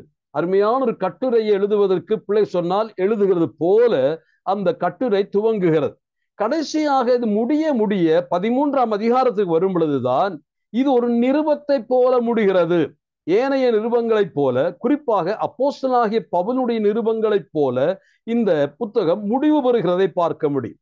ஆகவே இதற்கு என்ன சொல்ல முடியும் என்று அநேகர் யோசிக்கிறார்கள். கட்டுரை என்று சொல்லுவதா, நிருபம் என்று சொல்லுவதா என்று சொல்லி யோசிக்கிறார்கள். ஆனால் இந்த புத்தகத்தினுடைய மேன்மை நான் ஒன்று உங்களுக்கு சொல்லுகிறேன். பழைய ஏற்பாட்டில் உள்ள லேவியராகம புத்தகம் இருக்கிறது அல்லவா, அது பழைய ஏற்பாட்டில் உள்ள எபிரேய நிருபம் என்று சொல்லலாம். அதே போல இந்த எபிரேய நிருபம் புதிய ஏற்பாட்டில் இருக்கக்கூடிய லேவியராகம விளக்க நூல் என்று சொல்லலாம். இது நாம் கம்பேர் பண்ணும் பொழுது லேவியராகமத்தை முறையாக நன்றாக கற்றுக்கொண்டவர்களால் மட்டும்தான் இந்த நிருபத்தினுடைய பொருள் விளங்க அவர்கள் கற்றுக்கொள்ள முடியும். ஆகவே இந்த நிருபத்தை நாம் வாசித்து தியானிப்பதற்கு முன்னதாகவே நீங்கள் லேவியராக புத்தகத்தினுடைய அடிப்படை பிராக்டிசஸ், அந்த priesthood, அந்த சாக்ரிஃபைசஸ், ஆஃபரிங்ஸ், செலிப்ரேஷன்ஸ் அல்லது பண்டிகைகள் இதெல்லாம் அங்கே வருகிறது அல்லவா, அவைகளிலே அத்துவேறு ஆணிவேராக கற்றுக்கொண்டவனால் மட்டும்தான் இப்படிப்பட்ட நிருபத்தை எழுத முடியும் என்பது உண்மை. நானும் அதை சொல்ல விரும்புகிறேன். ஆகவே இந்த நிருபம் லேவியராகமத்தினுடைய ஒரு என்ன சொல்லலாம், வெளிப்பாடு அல்லது அதை விளக்குகிற விளக்க நூல் என்று எடுத்துக்கொள்ளலாம். இந்த நிருபத்தை நான் இப்பொழுது சொல்ல விரும்புகிறேன். இது யார் எழுதியிருக்கக்கூடும் என்று சூசகமாக நாம் சொல்ல ஆரம்பிக்கலாம். இன்றைக்கு பழைய காலத்தில், அதாவது முதல் நூற்றாண்டு 2ஆம் நூற்றாண்டு முதற்கொண்டுள்ள தர்க்கங்களை நாம் பார்த்தால் யார் எழுதினார் என்று ஒரு சிலரை கேட்டால் மிகப்பெரிய பண்டிதர்கள் சொல்லுகிற வார்த்தைகளை நான் பார்த்தேன். ஒரு சிலர் இது பர்னபாஸ் எழுதினதாக நம்புகிறார்கள். பர்னபாஸ் என்று சொல்லுகிறவர் நமக்கு நன்றாக தெரியும். அவர்தான் எழுதியிருக்க வேண்டும் என்று அவர்கள் ஊர்ஜிதமாய் தெளிவு அநேக எவிடன்சஸ் கொடுத்து சொல்லுகிறார்கள். ஆனால் நிச்சயமாக பர்னபாஸ் எழுதவில்லை என்பதற்கு வேறு சான்றுகளும் இருக்கிறது. இன்னொரு சாரார் சொல்லுகிறார்கள் அப்பல்லோ எழுதினான். அப்பல்லோ என்று சொல்லுகிற மனுஷன் நமக்கு நன்றாக அறிமுகமானவன். அதாவது பவுலுக்கு இணையாக இருக்கக்கூடியவன் தான் அப்பல்லோ என்று சொல்லலாம். பவுலுக்கு அடுத்தாள் என்று கூட அந்த அப்பல்லோவை சொல்லலாம். காரணம், வேத பண்டிதனாக இருந்தவன், வாக்சாதுரியத்தோடு பேசக்கூடிய வல்லுனர், அப்படிப்பட்ட முறையிலே மக்களை கவருகிற வண்ணமாக பேச வல்லுனர். அதனாலே இந்த அலெக்சாந்திரிய ஊரானாகிய இந்த அப்பல்லோ எழுதினான் என்று அநேகர் நம்புகிறார்கள். காரணம், அவரும் வேத வாக்கியங்களிலே மிகப்பெரிய வல்லுனர். ஆனால் அது அல்ல என்பதற்கு நான் சொல்லுகிற காரணம், இந்த புத்தகம் அலெக்சாந்திரியா என்று சொல்லி இடத்தினர் வந்தவன் எழுதியிருந்தால் அலெக்சாந்திரிய சபைகளுக்கு இந்த புத்தகம் அறிமுகம் இல்லாமல் காணப்படாது. ஆனால் அலெக்சாந்திரிய திருச்சபைகளுக்கு ஆரம்ப நூற்றாண்டிலே இந்த புத்தகம் போய் சேரவே இல்லை. தங்களுடைய சொந்த ஆள் எழுதினா அது அவர்களுக்கு தெரியாதுன்னு சொல்ல முடியுமா? ஆகவே இது அப்பல்லோ எழுதவில்லை என்பதற்கு அது ஒரு சான்றாக எடுக்கலாம். வேறு சிலர் அப்போஸ்தலனாகிய பவுலோடு உடன் பயணித்த தன்னுடைய சரித்திரங்களை எல்லாம் எழுதின வைத்தியனாகிய லூக்கா என்று முழுமையாய் நம்புகிறார்கள். அநேகரதை அப்படியே நம்புகிறார்கள். லூக்கா தான் எழுதினார். காரணம், லூக்கா என்பவர் யார்? அவர் கிரேக்கர். ஆகவே கிரேக்க மொழியில அருமையான வலிமை பெற்றவர். ஆகவே அவர்தான் எழுதியிருக்க வேண்டும் என்று அநேகர் சொல்லுகிறார்கள். எப்படி எழுதினார் என்ற கேள்விக்கு பவுல் அவரை வைத்துக்கொண்டு இதை எழுத வைத்திருக்கலாம் என்று சொல்லுகிறவர்களும் இருக்கிறார்கள். ஆகவே லூக்கா. வேறு சிலர் பிரிஸ்சில்லா என்று சொல்லுகிறார்கள். அக்விலா பிரிஸ்சில்லா என்ற தம்பதிகளை நமக்கு தெரியும். அதுல பிரிஸ்சில்லா எழுதினதாக கூட சிலர் பெரிய பண்டிதர்கள் சொல்லுகிறார்கள். நான் இதையெல்லாம் சொல்லும் பொழுது நீங்கள் ஒருவேளை சிரிக்கலாம், அல்லது இதெல்லாம் தேவையா, யார் எழுதினா என்ன என்று சொல்லி யோசிக்கலாம். ஆனாலும் இதை பண்டிதர்கள் இவ்விதமாய் சிந்திப்பதற்கும் சொல்வதற்கும் அவர்களுக்குரிய காரணம் இருப்பதனாலே சொல்லுகிறேன். ஆகவே இது இப்படி வியாக்கியானம் செய்யும் பொழுது இதை நாம் ஏன் இந்த பண்டிதர்கள் இவ்வளவு போட்டி போடுகிறார் என்று கேட்டால், இந்த புத்தகம் அவ்வளவு முக்கியமானது. அதனாலே தான் எழுத்தாளனை தேடுகிறார்கள். அதனாலே தான் எழுத்தாளனை தேடி அந்த புத்தகத்தினுடைய மேன்மையை இன்னும் பெருக செய்ய விரும்புகிறார்கள். வேற ஒண்ணும் அல்ல. அதாவது எழுத்தாளன் பெரிய ஆள சின்ன ஆள என்பதல்ல. இந்த புத்தகம் மிக முக்கியமா எந்த ஆளோடு இந்த புத்தகத்தை அஸ்கிரைப் பண்ண முடியும், இந்த ஆதர்ஷிப்பை யாரிடத்தில் ஆட்ரிபியூட் பண்ண முடியும் என்று தேட காரணம், அவ்வளவு இன்றியமையாத ஒரு கானோனிக்கல் நெசசிட்டியாக இருக்கக்கூடிய புத்தகம்தான் இந்த எபிரேய நூல் என்பதனாலே நான் அதை சொல்லிக் கொண்டு வந்தேன். ஆனால் ஒரிஜின் என்று சொல்லுகிற சபா பிதா அவர் சொல்லும் பொழுது என்ன சொல்லுகிறார் தெரியுமா? Who wrote it? அவர் சொல்லுகிறார், Who wrote the epistle of Hebrews? God alone knows for certain. அதாவது கடவுளுக்கு ஒருவருக்கு மட்டும்தான் தெரியும் என்று சொல்லுகிறார்கள். ஆனால் நான் சொல்லுகிறேன், மெஜாரிட்டி ஆன பண்டிதர்கள் எல்லாருமே இந்த புத்தகம் பவுல் எழுதவில்லை என்று அவர்கள் சொல்லி அவர்கள் முடிவு செய்திருக்கிறார். பவுல் எழுதவில்லை. ஆனால் கர்த்தருடைய பிள்ளைகளே, இதை பண்டிதர்கள் சொல்லுகிறார்கள், சரிதான், அவர்களுக்குரிய நியாயங்கள் இருக்கலாம். ஆனால் தேவாவியானவர் ஒருவேளை இன்றைக்கு இதை வாசிக்கக்கூடியவர்கள் அல்லது இதை நேசிக்கக்கூடியவர்கள், அதை போல உண்மையா இந்த புத்தகத்துக்கு யார் எழுதினார் என்ற பெயர் சூட்ட வேண்டும் விரும்பும் பொழுது ஆவியானவர் அவரோடு பேசுகிற ஒரே பெயர் அப்போஸ்தலனாகிய பவுல் என்பதா. அநேகர் மறுக்கிறார்கள். ஆனால் இந்த புத்தகத்தை அப்போஸ்தலனாகிய பவுலிடத்தினின்று பிரித்து விட்டால் இந்த புத்தகம் ஒரு உண்மையா புத்தகமா, அதை போல பவுலுடைய தன்மையும் இழக்க நேரும். இந்த இரண்டும் இணையும் பொழுதுதான் இந்த புத்தகம் மேன்மை அடைகிறது. பிரியமானவர்கள், பவுலுடைய சில காரியங்கள் நாம் இந்த புத்தகத்திலே பார்க்க முடியும். இந்த புத்தகம் யார் எழுதினார்கள் என்பதற்கு பவுல் அல்ல என்று சொல்வதற்கு நியாயமான காரணங்கள் அநேகர் சொல்கிறார்கள். நமக்கு நன்றாக தெரியும். பவுல் ஒரு நிருபத்தை எழுதினால் எழுதும் பொழுது முகவுரை இருக்கிறது, முடிவுரை இருக்கிறது, சல்யூட்டேஷன் இருக்கும். அதாவது யாருக்கு எழுதுகிறார் அந்த வார்த்தைகளை சொல்லி கிருபையும் சமாதானமும் உங்களோடு இருப்பதாக என்று சொல்லி ஆரம்பத்திலேயே எபிசில் நிருபத்தினுடைய முகவுரை ஒரு சல்யூட்டேஷனோட ஆரம்பிக்கும். அவருடைய ஏனைய 13 நிருபங்களிலும் அபிதமாக இருக்கிறதுனாலே இதில் இல்லை. அதனாலே இது பவுல் எழுதவில்லை என்று அநேகர் வாதிடுகிறார்கள். இரண்டாவது காரணம் என்ன சொல்கிறார் என்று கேட்டால், இந்த நிருபத்தினுடைய கிரேக்க மொழி நடை பவுலுடைய ஏனைய மொழி நடைகளில் நின்று முற்றிலும் வேறுபட்டிருக்கிறது.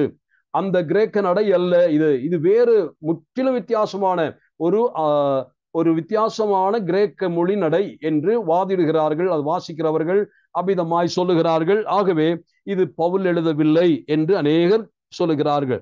மூன்றாவதாக, இந்த புத்தகத்திலே இருக்கக்கூடிய மேற்கோள்கள், அதாவது கொட்டேஷன்ஸ் கோட்ஸ் பண்ணுவோம் இல்லையா, அதாவது பழைய ஏற்பாட்டினின்று புதிய ஏற்பாட்டுக்கு எடுத்து வரப்படுகிற வாசகங்களை பவுலடிகள் அடிக்கடி தன் நிருபங்களிலே பயன்படுத்துவார். ஆனால் எபிரேய நிருபத்திலே பவுல் பயன்படுத்துகிற அல்லது எழுத்தாளன் பயன்படுத்துகிற வாசகங்கள் எல்லாம் எபிரேய வேத புத்தகத்தில் சொல்லாமல் கிரேக்க பழைய ஏற்பாட்டு வேத செப்டுஜின்ட் புத்தகத்திலிருந்து கொடுக்கப்படுகிறதுனாலே இது பவுல் எழுதவில்லை என்று அவர்கள் வாதிடுகிறார்கள். கடைசியாக ஒரு குறிப்பிட்ட காரியத்தை ஞாபகப்படுத்துகிறேன். இந்த புத்தகத்திலே பவுலடிகள் தன் நிருபத்திலே பயன்படுத்துகிற நம்முடைய கர்த்தராகிய இயேசு கிறிஸ்துவை குறித்ததான மேன்மையான அந்த சொற்கள், அதாவது காம்பவுண்ட் நேம் என்று நாம் அதற்கு பெயர் சூட்டலாம். அந்த பெயர் என்ன என்று கேட்டால் கர்த்தராகிய இயேசு கிறிஸ்து. இந்த சொற்பிரயோகம் பிரைசியாலஜி பவுலுடைய நிருபங்களிலே நாம் அடிக்கடி பார்க்க முடியும். ஆனால் எபிரேய நிருபத்திலே அப்படிப்பட்ட முறை இல்லை. அதில் என்ன வருகிறது என்று கேட்டால் இயேசுவானவர் என்று தனியாய் இடத்திலே இயேசு என்று சொல்லப்படுகிறது, கர்த்தர் என்று சொல்லப்படுகிறது, கிறிஸ்து என்று சொல்லப்படுகிறது. ஆனால் இந்த மூன்றும் ஒன்று சேர்ந்து வருகிற ஒரு காம்பவுண்ட் நேம் இந்த நிருபத்திலே பயன்படுத்தப்படவில்லை. ஆகவே இது பவுல் எழுதினது அல்ல என்று அநேகர் சொல்லுகிறதை பார்க்க முடியும். ஆனால் இது பவுல் எழுதினாரா இல்லையா என்பது ஆண்டவர் அறிவார். ஆனாலும் நாம் அறிந்து கொள்வதற்கு ஏதுவாக நான் சில காரியங்களை சொல்லுகிறேன். இந்த நிருபம் யார் எழுதியிருக்க கூடும் என்பதை நான் இப்படி நம்புகிறேன். முதலாவதாக இதை எழுதினவர் ஒரு யூத குலமகனாக இருக்க வேண்டும், ஒரு எபிரேயனாய் பிறந்தவன். எபிரேயனுக்கு எபிரேயன் என்று சொன்ன பவுலடிகளை போன்ற ஒரு எபிரேய எழுத முடியும். அதுதான் முதலாவது. அப்ப எபிரேயனாய் இருக்க வேண்டும், கட்டாயம் எபிரேயனாய் இருக்க வேண்டும். இரண்டாவது எழுதக்கூடியவர் நியாயப்பிரமாணத்தை, குறிப்பாக லேவியராகும் முறைமைகளை எல்லாவற்றையும் நன்கு கற்று தேர்ந்த ஒரு நியாய பிரமாணிக்கன், a lawyer of the law என்று சொல்லுகிற ஒரு சட்ட பிரமாணிக்கனாக கட்டாயம் இருக்க வேண்டும். இல்லையே இந்த அளவிற்கு புலமையிலே இந்த நிருபத்தை எழுத முடியாது. மூன்றாவதாக இது யார் எழுதியிருக்க கூடும் என்பதனுடைய ஒரு காரியத்தை வாசித்தால், இது கிரேக்க மொழியிலே மிகுந்த புலமை உடைய ஒரு மனுஷனால் தான் எழுத முடியும், அல்லாதவன் எழுதியிருக்க முடியும். ஆனால் அந்த அளவுக்கு கிரேக்க மொழி அவ்வளவு அழகாக விளையாடுகிற ஒரு நூல் என்று சொல்லப்படுகிறது. ஆகவே நன்கு கிரேக்க மொழியை கற்ற ஒருவர் தான் இதை எழுத முடியும் என்று அவர்கள் சொல்லுகிறார்கள். மூன்றாவதாக இந்த புத்தகத்தை எழுதினவர் யாராக இருக்க முடியும் என்று கேட்டால் தீமோத்தேயுவுக்கு அறிமுகமானவனாய் இருக்க வேண்டும். இதிலே வருகிறதா, இந்த புத்தகத்தின் இறுதி பாகம் வருந்தால் எபிரேயர் 13:23 திமோத்தியோவை குறித்து சொல்லுகிறார். அப்போ திமோத்தியோவுக்கு அறிமுகமானவனாய் ஒருவனாய் தான் இருக்க வேண்டும். யூதனாய் இருக்க வேண்டும், யூதன் நியாய பிரமாணிக்கனாய் இருக்க வேண்டும். அதே போல திமோத்தியோனுடைய ஆத்தும நண்பனாகவே ஒரு தோழனாக இருக்கக்கூடியவர் தான் எழுதியிருக்க வேண்டும். 4வது குறிப்பு, இந்த மனிதன் சிறை சென்றவராய் இருக்க வேண்டும். அது 10ஆம் அதிகாரம் 34 பவுல் சொல்லுகிறார். சிறை சென்றவரை குறித்து, அதாவது பவுல் அதைத்தான் மறுபடியும் 13ஆம் அதிகாரத்திலும் சிறையில் இருக்கிறவர்களை குறித்து சொல்லும் பொழுது சிறைக்கு சென்ற ஒருவர் தான் இந்த நிருபத்தை எழுதியிருக்கிறார் என்பதை புலனாக முடியும். அதே போல கடைசியாக சொல்லும் பொழுது வாசகர்களுக்கு, இதை நிருபத்தை வாசிக்கிறவர்கள் அன்றைக்கு இதை வாசித்து முடிக்கும் பொழுது இதை எழுதினவர் யார் என்று நன்கு அறிந்தவராய் இருந்திருக்கிறார். அப்ப இந்த காரியங்களை வைத்துக் கொண்டால் இது யார் எழுதியிருக்க முடியும் என்று யோசித்தால் நான் சொல்ல விரும்புகிறது, இது கட்டாயமாய் பவுலடிகள் தான் எழுதியிருக்க வேண்டும். அதற்கு இன்னும் சில சாராம்சங்களை, சில சான்றுகளை நான் சொல்ல வேண்டியதாக இருக்கிறது. ஒன்று, யூதனாய் இருக்கிறார். அப்போஸ்தலர் 21:39 இதெல்லாம் நான் வாசிக்க வேண்டிய அவசியம் இல்லை. அவர் யூதன் என்பதற்கு அவரே சான்றுகள் கொடுத்திருக்கிறதை அப்போஸ்தலர் 21:39 இருக்கிறது. பிலிப்பியர் எழுதும் பொழுது நான் யூதனுக்கு யூதன், எபிரேயனுக்கு பிறந்த எபிரேயன் என்று சொல்லி தன்னுடைய பழைய யூத மதத்தினுடைய யூத குலத்தினுடைய அந்த வாரிசு என்பதை வெளிப்படுத்துகிறார். அதே போல இவர் கிரேக்க மொழி பண்டிதர். காரணம், இவர் திடீரென்று யூதர்களை பார்த்தால் நான் யூதன் என்று சொல்வார். ஆனால் ரோமர்களிடத்தில் பேசும் பொழுதும் கிரேக்கரிடத்தில் பேசும் பொழுதும் அவருடைய மொழிகளிலே பேசுகிறார். ரோம மொழியும் பேசுவார், கிரேக்க மொழியும் பேசுவார். ஆகவே கிரேக்க மொழியிலே புலமை மிக்கவராய் இருந்தவர் அக்காலங்களிலே லூக்கா, அதை போல இந்த பவுல் தான். ஆகவே அது பவுலை சாரும் என்று நான் நம்புகிறேன். அதே போல தீமோத்தேயுவினுடைய நண்பனாய் இருந்ததை நாம் அறிந்திருக்கிறோம். சிறை சென்றவராய் பவுல் இருந்திருக்கிறார். ஆகவே இது முதலாவது காரணிகளாய் நாம் எடுத்துக்கொள்ள முடியும். ஆனால் பவுல் இதை எழுதவில்லை என்று மறுக்கிறவர்கள் பல காரணங்களை சொல்லுகிறார்கள். ஆனாலும் நான் சொல்ல வந்தது, இது பவுல் எழுதினது என்பதற்கு காரணம் ஒன்று நான் நிவேதமாய் சொல்ல விரும்புகிறேன். என்ன காரணம் என்று ஒன்று, இந்த நிருபத்தை முடிக்கும் பொழுது பவுல் எப்படி முடிக்கிறார் என்று கேட்டால், கடைசியிலே கர்த்தராகிய இயேசு கிறிஸ்துவின் கிருபை உங்களோடு இருப்பதாக. பவுலடிகள் மட்டும்தான் தன்னுடைய நிருபங்களை முடிக்கும் பொழுது என்ன சொல்லுவார்? நம்முடைய கர்த்தராகிய இயேசு கிறிஸ்துவின் கிருபை உங்கள் அனைவரோடும் கூட இருப்பதாக. கொலோசை நிருபத்தை எழுதி முடிக்கும் பொழுது சொல்லுகிறார், இது அவருடைய கையெழுத்து, அதாவது சிக்னேச்சர். எந்த நிருபத்திலும் இதுவே எனக்கு அடையாளம். கலாத்திய நிருபத்திலேயும் அதை சொல்லுகிறார். 2 தெசலோனிக்கேயிலே சொல்லுகிறார். நிருபங்களை எழுதி முடித்து அதை எழுதுவது பவுல் அல்ல. பவுலுடைய கைகளால் பவுல் பேனாவை பிடித்து எழுதவில்லை. எந்த நிருபத்தையும் பவுல் கிரேக்க மொழியில் எழுதவில்லை. மாறாக எழுதுகிறவர்கள் வேறு. ஆனால் பவுல் கடைசியாக தன்னுடைய கையொப்பு போடுவதற்கு, அதாவது அன்றைக்கு தன்னுடைய சொந்த கையினாலே அவர் வாசகத்தை எழுதுவார். அதுதான் அவருடைய சிக்னேச்சர். அது என்ன? கர்த்தராகிய இயேசு கிறிஸ்துவினுடைய கிருபை உங்களோடு இருப்பதாக. நீங்கள் ஏனைய நிருபங்கள் எல்லாம் புரட்டி பாருங்கள். இறுதிக்கு வரும் பொழுது கிருபையை சொல்லாமல் பவுல் தன் நிருபத்தை முடித்ததில்லை. இந்த நிருபமும் கிருபையை சொல்லிதான் முடிக்க. நீங்கள் மற்ற எழுத்தாளர்கள், அதாவது பொதுவான நிருபங்கள் என்று சொல்லுகிற நிருபங்களை பாருங்கள். யாரெல்லாம் எழுதினார்கள்?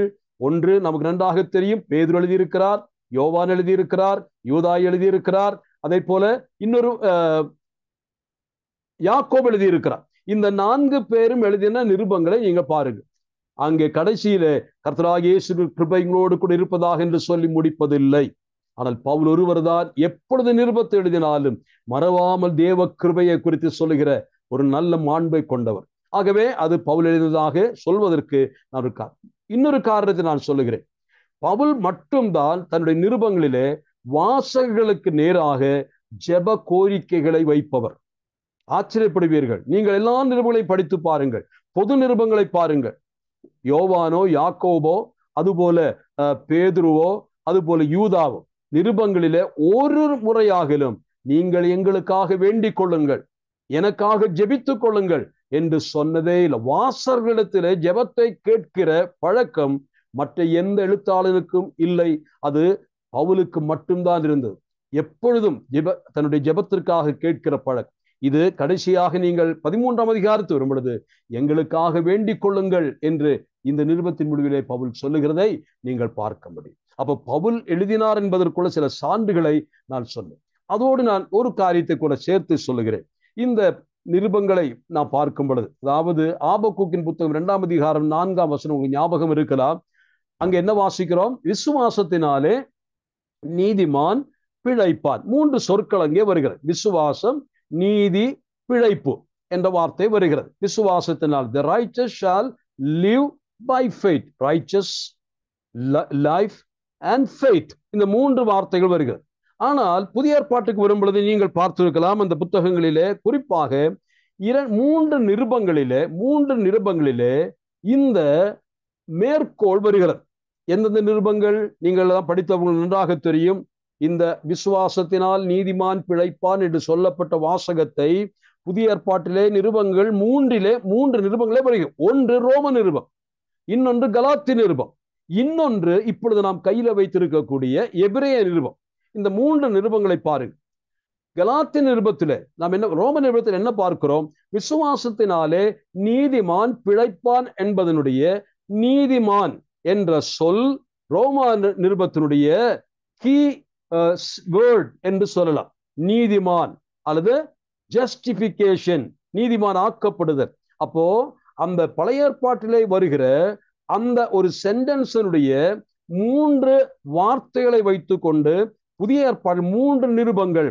முதலாவது வார்த்தை நீதிமானாக்கப்படுதல், நீதிமான் பிழைப்பான். விசுவாசத்தினாலே நீதிமான் பிழைப்பான், அது ரோம நிருபம். இனி அடுத்து கலாத்தி நிருபம், விசுவாசத்தினாலே நீதிமான் பிழைப்பான். புரிகிறதுங்களா? விசுவாசத்தினாலே நீதிமான் என்றல்ல, முதலாவது நான் சொன்னது விசுவாசத்தினாலே நீதிமான் பிழைப்பான். இரண்டாவது கலாத்தி நிருபத்திலே விசுவாசத்தினாலே நீதிமான் பிழைப்பான், நியாயப்பிரமாண கிரியைகளினால் அல்ல, விசுவாசத்தினால். அப்படியானால் எபிரேய நிருபத்திற்கு வரும் பொழுது விட்டு போன 3வது வார்த்தை என்ன? பிழைப்பான். அப்போ பிழைப்பு, லைஃப், லிவிங் என்ற அந்த வார்த்தையை விளக்குவதற்கு ஒரு நிருபம் எழுதப்பட வேண்டியது ஆவியானவருடைய அவசியமாயிருந்தது. பழைய ஏற்பாட்டிலே விசுவாசத்தினால் நீதிமான் பிழைப்பான் என்று சொல்லப்பட்ட வாசகத்தை புதிய ஏற்பாட்டை விளக்குவதற்கு 3 வார்த்தைகளை பிரித்து ஒவ்வொரு நிருபங்களாக வடிவமைப்பதை பார்க்க முடியும். அப்படியானால் ரோம நிருபத்தை யார் எழுதினார்? நீதிமானாக்கப்படுதல், நீதிமானாக்க என்ற நிருபத்தை பவுல் தான் எழுதினார். இரண்டாவதாக விசுவாசத்தினாலே, கிரியையினால் அல்ல, விசுவாசத்தினாலே கலாத்தி நிருபத்தில் விசுவாசத்தை குறித்து வாசிக்கிறோம். அது எதை காட்டுகிறது? விசுவாசத்தினாலே நீதிமான் பிழைப்பான். ஆகவே அது பவுல் எழுதினதினாலே இதோடு கூட தொடர்பு வருகிறது. அப்போ 2 காரியங்களை பவுல் எழுதினார். 3வது பிழைப்பு, லைஃப் ஆஃப் ஃபெய்த், விசுவாசத்தின் வாழ்க்கை. இதை விளக்கணும்னா இனி 3வது யாருக்கும் தெரியாத ஒரு நபரை கர்த்தர் கொண்டு வர மாட்டார். இந்த 2 வியாக்கியானங்களை கொடுத்தவர் தான் 3வது வியாக்கியானமாகிய அதையும் எழுதியிருக்க வேண்டும். ஆகவே ரோம நிருபத்தையும் கலாத்தி நிருபத்தை எழுதினவர் தான் இந்த எபிரேய நிருபத்தையும் எழுதியிருக்க வேண்டும். எந்த அடிப்படையிலே? இந்த ஒரு வசனத்தை விளக்குகிற அடிப்படையிலே அதை நான் சொல்ல விரும்புகிறேன்.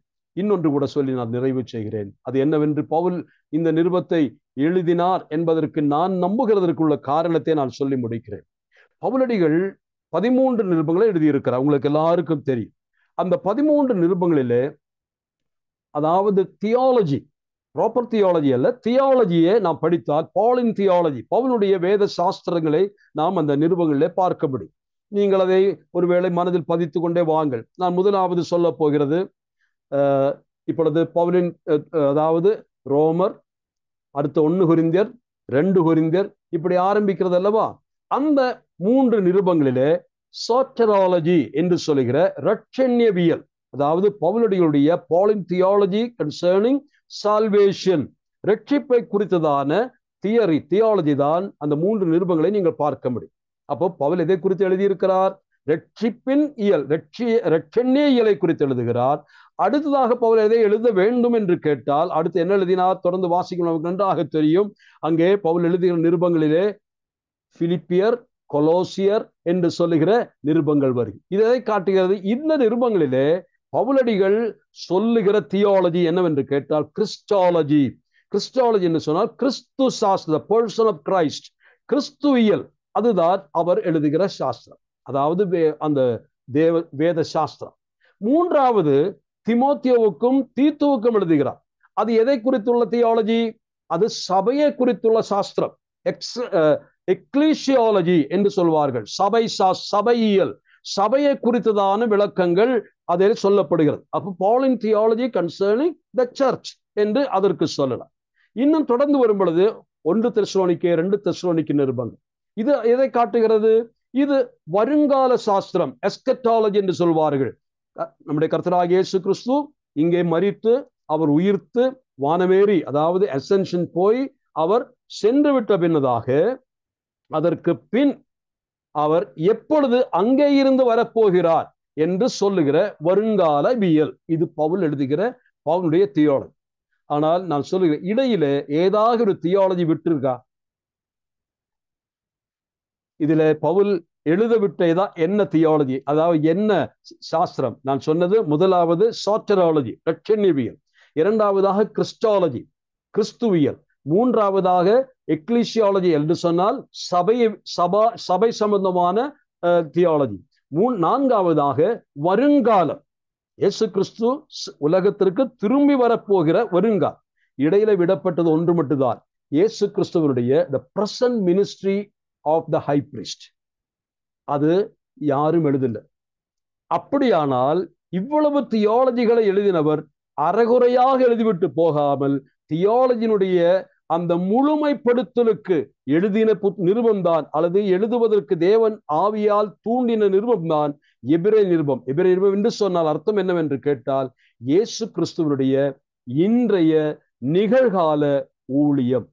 எத்தனை வருஷமா இருக்கு? 33 வருஷம் உலகத்துல வாழ்ந்தார் இல்லையா? அதுல ரட்சணி சாஸ்திரம் வந்துருச்சு, அதிலேயே கிறிஸ்துவியல் வந்தாச்சு. அவ்விதமாக அதற்கு பின்னதாக சபை தோன்றியாச்சு. இயேசு கிறிஸ்து மரித்து இங்கிருந்து போயிட்டார். ஆனால் இயேசு கிறிஸ்து பரமேறி போய் மகிமையின் வலது வருஷத்திலே வீற்றிருக்க ஆரம்பித்து எத்தனை ஆண்டுகளாயிற்று? இன்றைக்கு ஏறத்தாழ 2000 சில்வானும் ஆண்டுகளாயிற்று. அப்படியானால் இயேசு கிறிஸ்துவனுடைய ஊழியங்களிலே அதிக நாள் தொடர்கிற ஊழியம், அப்படி மினிஸ்ட்ரி இன்றைய மினிஸ்ட்ரி தான். என்ன மினிஸ்ட்ரி தெரியுமா? இன்டர்செஷன். இன்றைய ஒரு மினிஸ்ட்ரி நமக்காக பரிந்து பேசுகிற ஊழியம் செய்கிற மகா பிரதான ஆசாரியர். அப்ப இயேசு கிறிஸ்துவை மகா பிரதான ஆசாரியராக போர்ட்ரேட் பண்ணி இன்று இயேசு கிறிஸ்து நமக்காக என்ன செய்து கொண்டிருக்கிறார் என்று நமக்கு சொல்ல வேண்டிய கடமையும் கட்டாயமும் பவுலுக்குண்டு. அதை பவுல் நிறைவு செய்தார். அதுதான் எபிரேய நிருபத்தின் மூலமாக என்று நான் நம்புகிறேன். தேவாவியானவர் அதற்கு சைன் போடுவாரு என்று நான் நம்புகிறேன். தேவன் தாமே இந்த நாளை ஆஸ்வதிப்பதாக. நான் சொன்ன வார்த்தைகள் ஒருவேளை கடினமாக புரியாத புதிரெல்லாம் இருக்கலாம், ஆனா அதை இன்னைக்கு விட்டுருங்க. அடுத்த வாரத்துல நாம் எங்கே போறோம் என்று கேட்டால், இந்த புத்தகத்தினுடைய பிழிச்சாறுகளை கற்றுக்கொள்ள போகிறோம். அதனுடைய ஆன்மீக வாழ்வுக்கு பயனுள்ளதாக ஜெபித்து நாம் நிறைவு செய்யலாம்.